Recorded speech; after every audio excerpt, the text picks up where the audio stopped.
Меңа халас улугар оксанан ытыга сахасырын агас күректейте болла салгы келер сюжетке.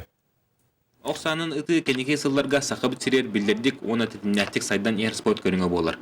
Оғынан сақалар табаталарын 2-12 сыллаққа Лондонна Олимпиадаға кәрәңірдір бұд Кристина Тимофеева, онна Паралимпиада Степанида Артахинова, үрдік кластағы ытыны көрдірін Кристина Кылмычы түрдіскі Степанида Боронсы медальға тақсандар. Сақа серін Арсияны аттапыттара.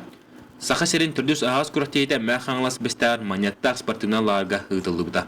Забайкасқы қыра чита қорытыттан 2-інші ағыз Пекинна Олимпиада үрін күміс призері Байыр Бадионов Рах Белорусияттан әдердерге андойды 90 меслі Андрей Литвинец онна республикавыт арас мұнықтарыттан офсайт үрін 6 спортсмен көн көрістілер. Байыр, как организация турнира и как уровень наших стрелков?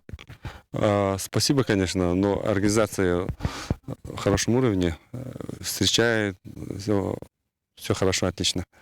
Уровень спортсменов якутских немножко ниже наших. В Бурятии, например, Республика Бурятия, очень огромная конкуренция, и также у нас в Забайкальском крае огромная конкуренция. Эджоннор ортолорар классической ытыга кирси көрәчілер болғамтыларын тарта.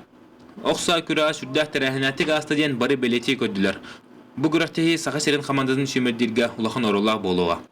Ол күрдік мандаги месіні ылылар классической ытыга Эджоннор ортолорар Белорусияттан Андрей Литвинец, жақталарға Валентина Сорокина, уолтарға енеке көніңі тағыста Михаил Симушин, кыргыттарға Разилина Тимфеева. Уверенность, смелость. Вот. И верю в себя просто. Вот. И победил. Вот. Ну, конечно, неожиданно. Вот. Против такого соперника было стрелять. Булышны ытыга Эджонорга Асан Павлов, жақталарға Жанна Кириллина, уолтыга Юрий Подресов, кыргыттарға Сардана Барашкова. Юстан Захаров, Сергей Майкунов, Семен Васильев, Сақа телевидениета. Мәхаңлас.